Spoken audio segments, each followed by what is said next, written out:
Yeah, I'm really excited and honored for the invitation. Today I'm going to be talking about just the work BC Parks has been doing towards making our parks more accessible in the outdoor built environment over the last few years, and where we're at right now, and also talking about just looking ahead and what BC Parks is working on. Hope everyone's enjoying the heat wave. I presume everybody's in BC. If you don't, it would help me if you put in where you're participating in this meeting today in the chat. Then I can just get a better sense of who's all participating right now. That would be great. And while you're at it, chip in if you have any favorite parks, whether they're provincial parks, BC parks, municipal, national, any other parks that you love visiting. Throw them on the chat.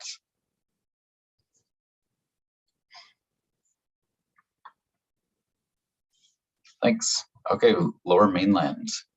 Great. Okay, so just going back in history a little bit.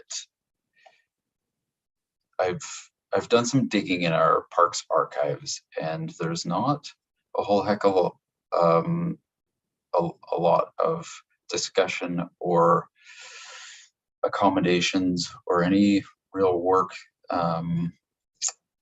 specifically targeted for people with disabilities until the 80s.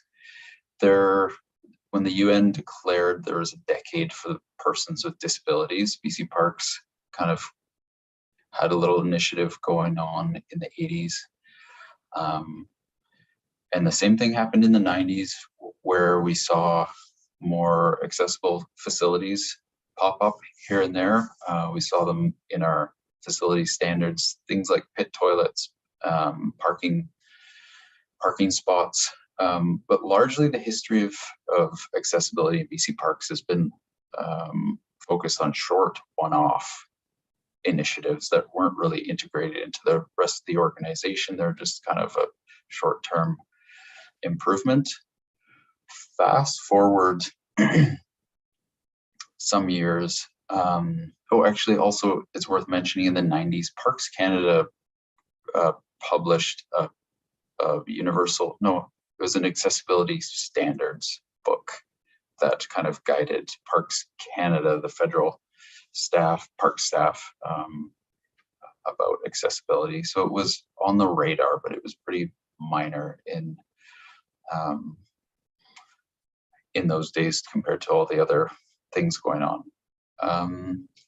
Fast forward in the 2010s, that's when, like it seems strange to talk about it because it's really recent history, but in the 2010s, that's when our accessibility work really got going. Around 2014, BC Parks, we launched an external advisory steering committee for accessibility that involved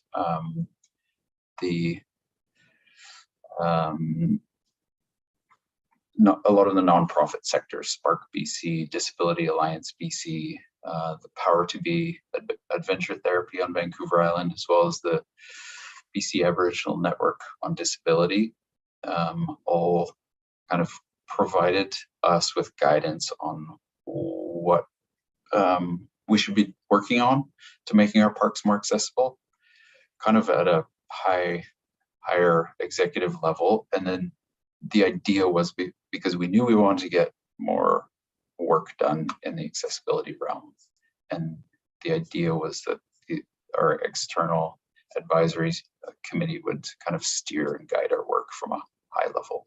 We also involved the Ministry of Social Development at the time. That's been really helpful because they have linkages and networks to a wide variety of people. So also in the 2010s, so from the guidance we had from the external advisory committee, we worked on doing staff training. We developed facility standards, or we called them universal design guidelines for staff, that are, like a precursor to the federal standards that are coming out, that we're expecting from Accessibility Standards Canada this year for the kind of park.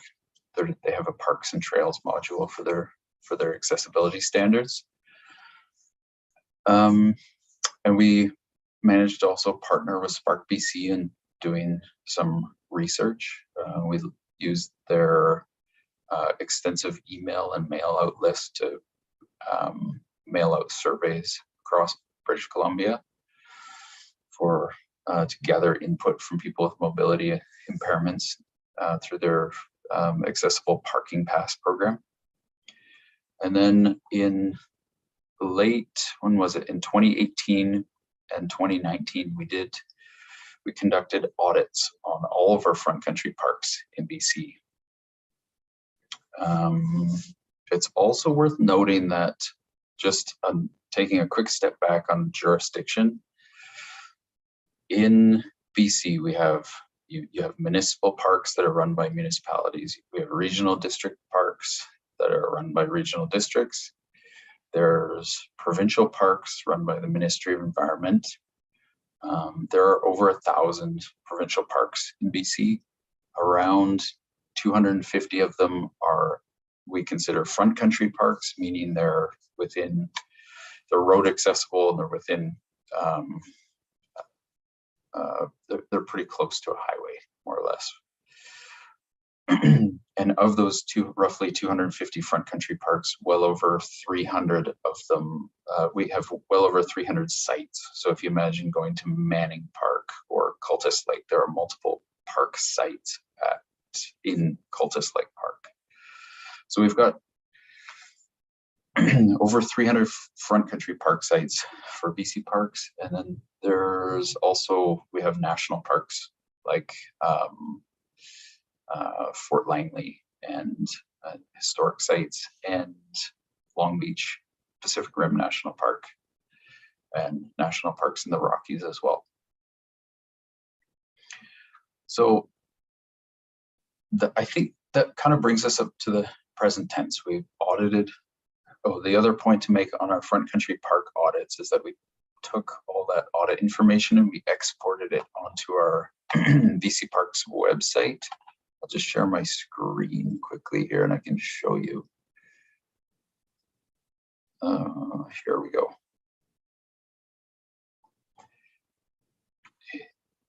The BC, if you go to bcparks.ca/accessibility or Google BC Parks accessibility, you'll come to this page where we have a short video, and you can click on this drop-down menu and look at basically any front country park in BC and find accessibility information for that park. Now, this information is a few years old now.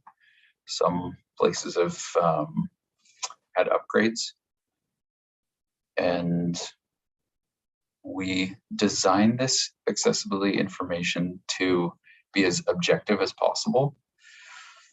So we just are describing what's there so that people can make their own judgments about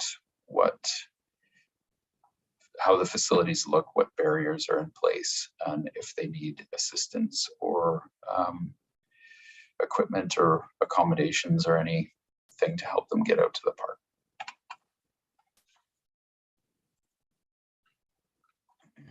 Okay, so presently, BC Parks has the goal of making all of our front country parks meaningfully accessible. This is our big, this is our big goal. It's gonna take a lot of time. It's gonna take a lot of investment and staff dedication to get there. And we're gonna primarily focus on information barriers and physical barriers in the parks. We know that there are lots of other barriers preventing people from using and having full access to our parks. But we're concentrating on information barriers and physical barriers. And the idea of meaningful access really means providing access that's better than what we were doing in the 90s, where we have the classic situation of an accessible pit toilet, or a pit toilet that with an accessible logo on it, and maybe the pit toilet's perfectly accessible inside of it, but it's up on the top of the hill, far away from the picnicking area or the parking lot. So the idea of meaningful accessibility means that we have trip planning information before you get to the park. We have signs in the park. There's accessible parking available. The pathways to the main attractions are accessible. The main attractions themselves are accessible. And there are accessible toilet washroom facilities available as well.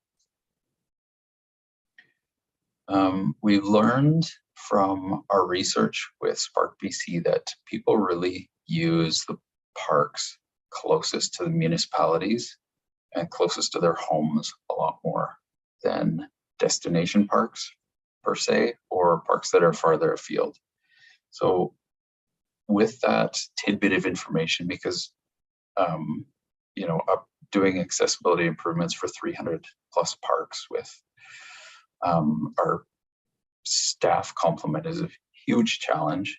So we're concentrating on prioritizing upgrades to parks that are closest to municipalities. We also learned through the Spark BC research that it's the actual physical barriers in the parks aren't actually the biggest barriers to getting out and enjoying parks. The respondents were primarily, they skewed to an older demographic. Most of our respondents were over 60 years old, so take it with a grain of salt, but a lot of the biggest barriers were related to having available time, money, parking, transportation options available, and the availability of family, friends, companions, support workers, folks to get out and enjoy the parks with. So we recognize that there's these other kind of systemic, bigger barriers out there, especially around transportation and poverty. We really saw that in the survey response.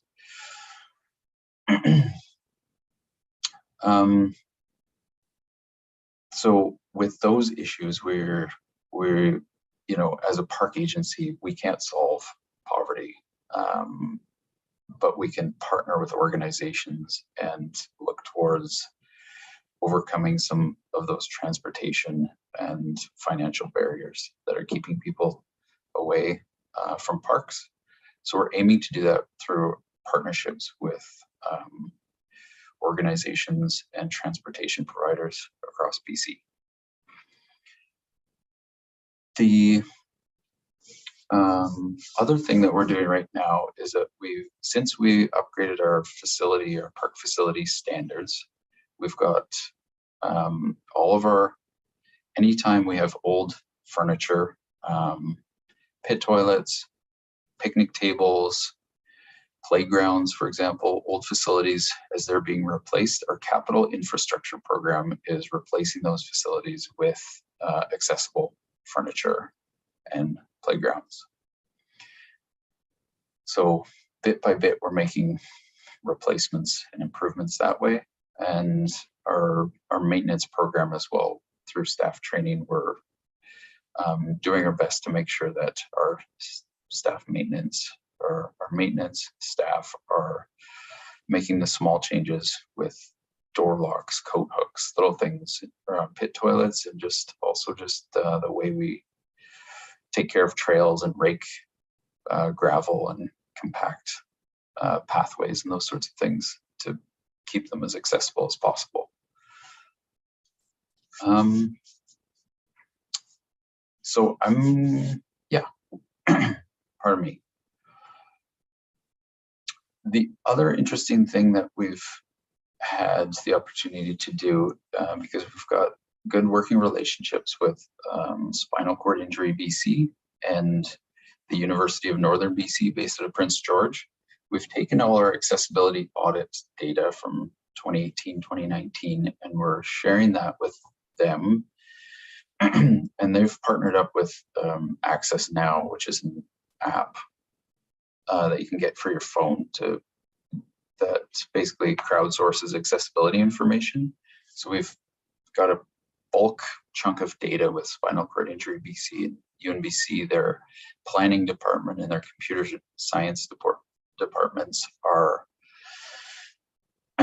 working to get all of the accessibility information for BC Parks up on the Access Now app, which should be a big win for us. Also, presently, we're kind of moving into a phase where we're expanding the idea of accessibility from primarily mobility-centered accessibility to this inclusion-focused lens.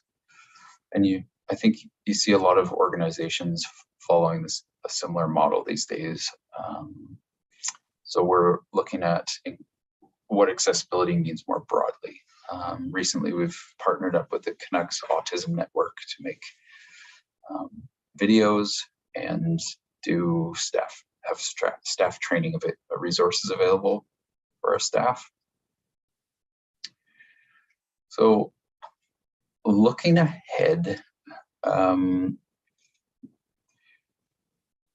plan that I alluded to is to really work with partners to reduce the barriers that are outside of our control, transportation barriers, looking at more transportation options in our parks that are closest to municipalities, and also mobility equipment, like when people need accommodations for like beach access, and we have trail riders, those sorts of things. You've probably all seen the BC Parks license plates that are out there now. With when you insure your vehicle, you can pay ICBC a small premium to get a BC Parks license plate on your vehicle, and a good chunk of that money goes to our license plate funding program. And so we've been fortunate to raise a good chunk of money through the license plate program funding, and we've earmarked a portion of that for accessibility upgrades. Now, the guidance from the external advisory committee, what they really told us is that we can't do this alone. We need to work with community level partners across the province. We've got hundreds of front country parks in all communities across the province, and BC Parks, as the Ministry of Environment, we can't make all of our parks accessible alone. So they really encouraged us to forge and foster community level partnerships. So the idea with the license plate program is that we want to forge local partnerships with local community organizations that are doing the accessibility work on the ground in every community. And so, for example, getting a trail rider or an accessible paddleboard. So we partner with a local organization that will, so we can fund the capital cost of purchasing that equipment, and they're able to reach out to their clients in the community to manage to do programming and coordinate rentals and that sort of thing to get help get people out more into the parks. I have a little website I wanted to share on the BC Park site. If you'll bear with me for a second as I share the screen here. Where are we here? There we go. Okay, so on our BC Parks blog, we've got here's an example. The Shuswap Trail Rider Adaptive Adventure Society has a wheelchair that is, I forget the name of them. they float. So it's like a beach access wheelchair. You can get out on the water. And as well as a trail rider. Same thing in Prince George. We've got a trail, there's a trail rider for the Ancient Forest Trail. And the Power to Be Adventure Society came up and did the staff training with our Prince George staff and park operators.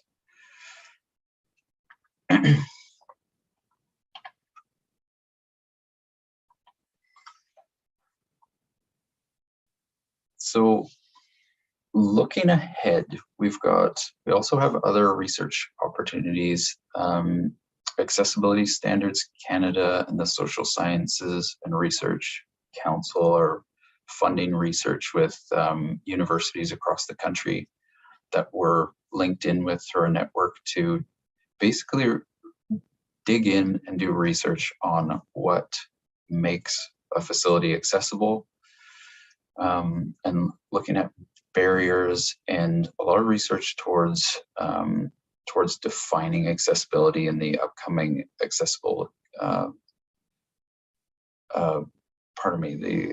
Accessibility Canada, the facility standards that we're anticipating from the federal government, to look into those standards, to do research to make sure they're robust. So we've partnered, we're just helping universities do research in our parks to help with facility standards. We're looking in the future, we're looking again at doing continuing education for our park staff and park operators to improve our accessibility training, because doing it once isn't enough. And I also mentioned our capital investment program. Every year we spend around $12 million on capital investments. That's replacing capital facilities like roads, water systems, sewers, furniture, campsites, campground expansion, trail projects in the front country and back country. And all of our capital investments have an accessibility lens. So that year over year, we're making smart, accessible capital investments, and we're picking away at our front country parks one at a time to make them more and more accessible. We have, in BC Parks, we have over $1 billion worth of infrastructure, so it's going to take some time going through our capital program, but our staff are committed to making improvements, and we're doing our best. Those are the prepared remarks I have. I see that most folks on this call right now are coming from the Lower Mainland and Victoria. Favorite park is out in Osoyoos. I've never been there myself. It's the polar opposite corner of the province from where I am. And I just want to open the floor up now for questions, comments. We're really interested in hearing firsthand experiences and thoughts and comments on how we can make our parks more accessible and inclusive.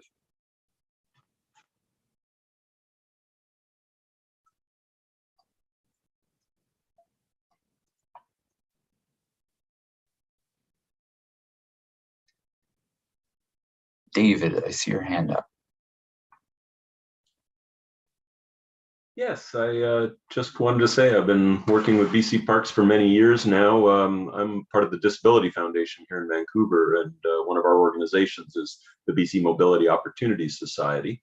And of course, we were the creators of the Trail Rider, so we've worked quite closely with BC Parks for many years, and you know, have had some success, of course, finding and supporting some of the nonprofits in those communities that you were mentioning that, you know, become the providers of the Trail Rider opportunities in the BC Parks. And yeah, and in addition, to the ones you mentioned in Prince George and the Shuswap, we've also provided trail riders to a group that supports the Strathcona Provincial Park.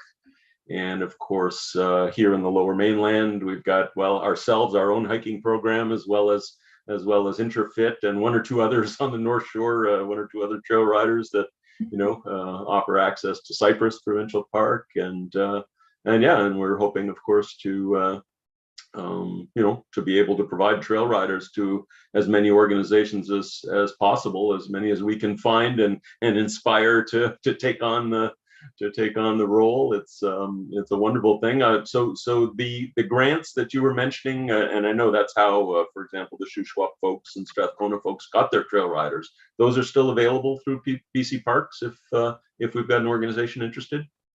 Yep. Great. Now there used to be a $7,500 limit on that funding, but our trail rider costs have gone up. Is there? Do you know if there's a little bit of wiggle room there? I'm sure we can make that work. I know Okay. everything going up. Yeah. The trail riders now closer to $10,000 is is the reason I asked. But yeah. Okay. Well, that's Thanks, wonderful. David. The only reason we've had any success is because of our partners and our network and our networking, and having keen and willing partners and advocates, really. And it's really takes, like, if you want if you want equipment, it takes a couple phone calls and a couple emails to get, as a catalyst, to get the ball rolling. And that's exactly how these programs have gotten going. The Strathcona one's been operating for years now. Yeah, they've been quite active, and yeah, seem to get some demand for their hikes. As a matter of fact, there was a private operator in Nanaimo, a young woman that started her own nonprofit called the it had a fun name. What was it called? Something like the Fun for All group or something like that. I'm drawing a blank, sorry. But anyway, so she acquired a trail rider and is now also offering hikes in that part of Vancouver Island, and yeah, so there's lots of combinations of different ones out there that of course can help people explore BC parks and regional parks and and all of the areas around there. So yeah, it's wonderful. Thanks, David. I'm wondering if Marnie can turn on their microphone to just provide some context to the comments in the chat. Those are they're provocative. I would like to hear a little bit more context. Sure. Can you hear me? Yeah. So my name is Marnie Esri. I am the chair of the Intermunicipal Advisory Committee on Disability Issues, and I'm a lifetime member of Spinal Cord Injury and an active participant in Power to Be Adventure Therapy Society, as well as the Alpine Hiking Club. I am a self-confessed nature nut. I love the outdoors. I love adventures, and I have been to as many BC parks as I've got the opportunity to go to, and would love to see more and do more at BC parks. I recently had the opportunity, I guess about a year or two ago, to be part of a parks conference that Power to Be Adventure Therapy Society hosted. And so there was parks reps from all over Canada. And I got an opportunity to speak there about my lived experience of having a disability and the barriers that I face, and why it's so important to have parks be accessible and inclusive. We actually worked with CRD Parks a number of years ago and multiple partners, and we created a guide to user-friendly trails, which is available online. If you go to West Shore Parks and Recreation or the City of Colwood.ca, it will come up with the guide to user-friendly trails. And I spoke to many parks conferences about some of the toolkits that are in the user-friendly trails, So I'm really keen to work with BC Parks in the future. I have lots of ideas and lots of feedback. I think there's been a lot of great things that have happened, but I definitely think there's more that we can do together. So really happy to see that this event was taking place today. Thanks, Marnie. I've seen your good work on the trail guide, and CRD Parks has done lots of great work. I've stolen lots of those ideas. And just a heads up that I'm connected to Access Now. Okay. I actually was contacted by them last year and mapped out 14 kilometers of the Trans-Canada Trail here in Victoria, giving them access suggestions and feedback about how they could improve the Trans-Canada Trail. And had the opportunity a while ago to speak to someone with BC Parks, not sure their name, but I gave out my email address, which I put in the chat again, to say that at any point in time, I would love to connect with BC Parks and work together towards making some more concrete improvements so that people with disabilities of all ages can actually have reduced barriers and get an opportunity to go out and enjoy the parks, whether they're doing geocaching, whether they're hanging out with their family, whether they just want to not see a doctor's appointment office and get some fresh air. I'm a big proponent of nature and being out in the park. Awesome. I'll be in touch, Marnie. That sounds great. Excellent. There's a couple really great accessibility improvements actually recently on the island. You're in Victoria, right? Yep. Yeah. At Rathtrevor Beach and Loveland Bay in Campbell River. I haven't seen it myself, but I've heard that it's looking really good. Excellent. Rathtrevor is one of my favorite locations to go to. It's also almost impossible to get in there on the website for booking. I've recently had some experiences trying to book BC Parks and not being successful. I know it's very popular, but for people with disabilities, it's really challenging in terms of using the website, but we can talk about that more later. Mike, your hand is up. Yes, thank you. Actually, I am one of the founder directors of BC Mobilities. So I we designed and built a trail rider. So I worked quite a bit with David Ostro. I live in Suyas, actually. And a couple of years ago, I helped Chris Adaptive Adventures access the license plate program for funding for the trail rider for that group. I can't say enough about the license plate program because it's it's provided with a lot accessibility upgrades, a lot of funding. And I'm currently working with BC Parks and Stephen Burkett in Penticton, and looking to upgrade the Swiss Provincial Park to get a accessible dock for fishing and access. So the Swiss Park is managed by the Suyas Indian Band.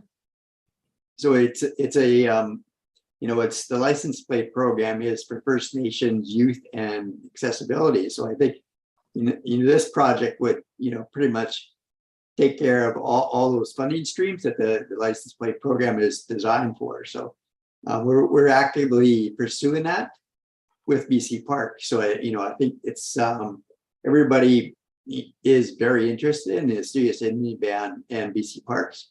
So it looks like it quite a lot of potential for it will happen. So, and we're also, as the town of Suyas is currently getting a trail rider as well for the Suyas Park. So, which is quite exciting. So, yeah, quite did quite a bit of work with BC Parks in Okanagan. So it's small steps here and there, but we're seeing progress. So that's great. And it's the country for beach lovers, right? Yes, and that chair that you were talking about is called the Mobi chair. Mobi chair? Okay. Yes. think I've seen two different models. I know, anyways. Yeah, like having a program like that available where you can sign it out in the community between Osoyoos and OK Falls and Penticton is fantastic. Like there are so many BC parks on those lakes, and like you say, the Okanagan Indian Band's running their own parks and other parks in the area. It's all the same. We all want the same thing, right? Thanks, Mike. I know I've seen your name over the years, so it's good to hear your voice. Elizabeth, your hand's up. Hi, I'm just gonna talk that my husband and I are both in wheelchairs, and we had the opportunity last Friday to go and use the trail rider at Pacific Spirit Park, and we loved that. I'm from Ontario, and I never knew there was such a program, and we never knew there was such a program. Like I was employed with the Disability Foundation, and then I learned a lot more about the program. So, and we had the opportunity to do it, and it so happened that there was no one else after us, so they actually took us for almost a 2-hour hike on Friday, and it was such a great program to see the park. Great. That's fantastic. I think Pacific Spirit Park's right in the city, right? It's by UBC. By UBC, okay. Yeah. Nice. It's part of the University Endowment Lands, but it's also a Metro Vancouver park. And that program's run by the city? No, BC Moss operates that. Yeah. Basically, from Victoria Day till Labor Day each year, we have a program where we run a series of conducted hikes by our staff and volunteers throughout the summer, and as well we rent trail riders to individuals and their friends and families if they want to, take them out on their own, whether at Pacific Spirit or like I had this morning. I had a woman pick one up because she's going and doing a hike out in the Tri-Cities today with her daughter. So so that's part of the program that we operate here in Vancouver. Nice. A real big one that always comes up is just like in the parks that I work in, we have such geographical barriers. The parking lot's at this elevation, and the lake or the river or the tide line is at this elevation, and tackling that is a real trick a lot of the time. What I'm getting at is beach access and water access. Like everybody, it's nice out right now all over BC, and I was out at the beach this weekend and the whole town was there. It's just a universal thing, but getting beach access is a real barrier. So that's one of the that's one of the big challenges that we kind of have our eye on. In where I live, I was recently approached by the local child development center. They said, hey, I was chatting with a client whose young child uses a wheelchair, and I asked them, like, what's your perfect day look like to the parent? She said, I just want to take my kid to the beach and get down to the water. Right? Simple. And so listen to this, like, let's see how we can make that happen. So we're looking to meet up, and rather than like me from my office going out with sending out an engineer with a survey crew or just cooking up plans, we're gonna, before we plan any upgrades, just meet with the local users in the community group so that our park staff, we can learn more about how our actual users want to use the park. And like beach access actually means a lot of different things to different people depending on what you're doing, right? If you want a dock, if you just want to get your feet wet, if you're depending on what equipment you're using or how you want to use the beach. So we're kind of, as much as possible, just finding these fortunate partnerships to really focus our park improvements on a user kind of. That's I said I was. I said it. Any other questions or comments?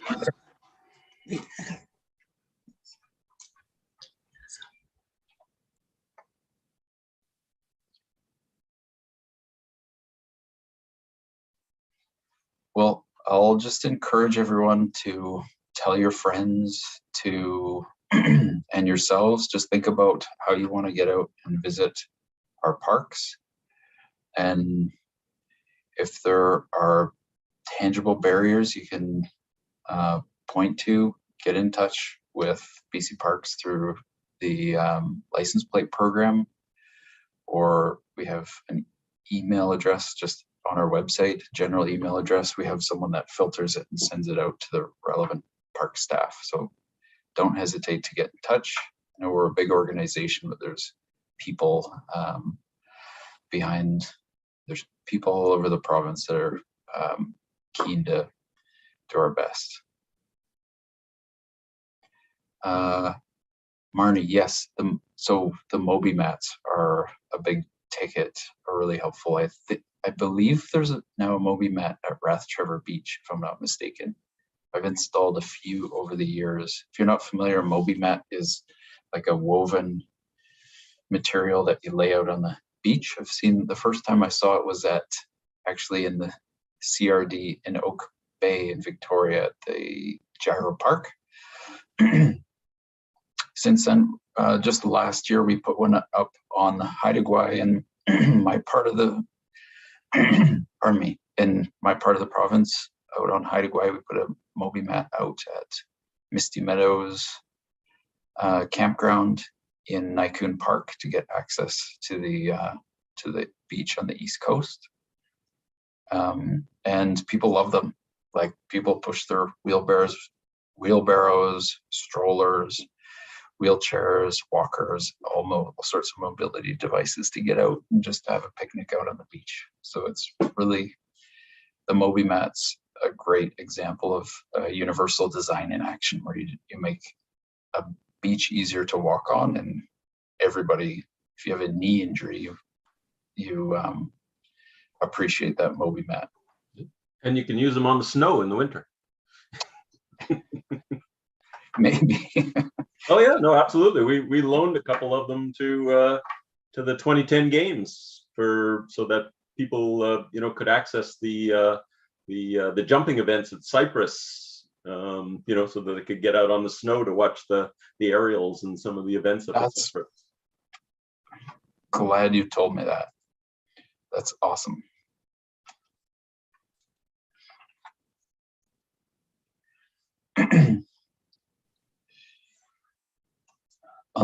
Well, if there's nothing else, I think I'll wrap it up. Thanks everyone for taking the time. Okay, guys, so I'll end the meeting here. You guys have a nice day. Bye.